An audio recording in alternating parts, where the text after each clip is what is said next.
सार्वमंथन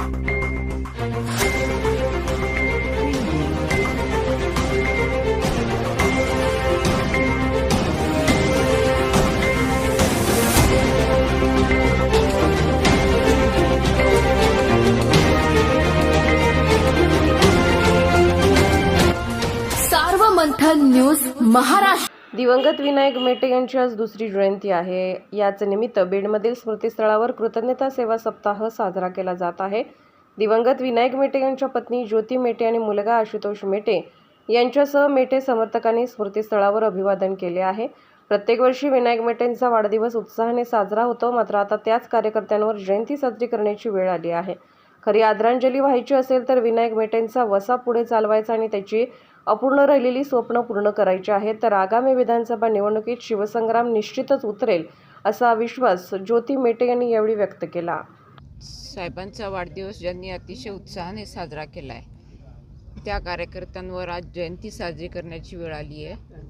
सगळ्यांच्याच मनात संमिश्र भावना आहेत।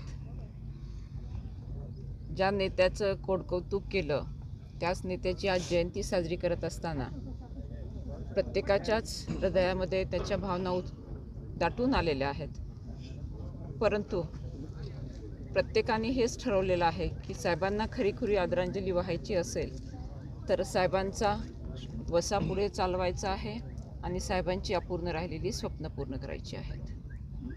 आज कृतज्ञता व्यक्त केली जाणार आहे, कशा स्वरूपात असणार आहे? आज जरांगे पाटील देखील येत आहेत, काय आदरांजली असणार?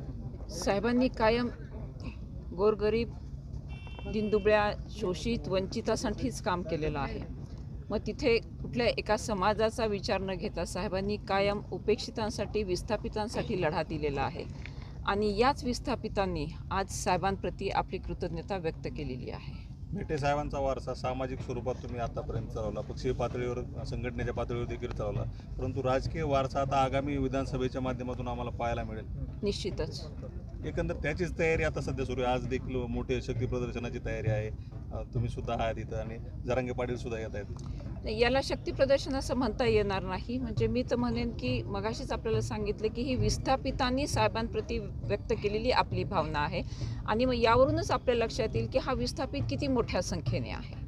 काही संकल्प यावेळचा हाच संकल्प असणार आहे, साहेबांचं राहिलेलं स्वप्न पूर्ण करून साहेबांना आदरांजली अर्पण करणं।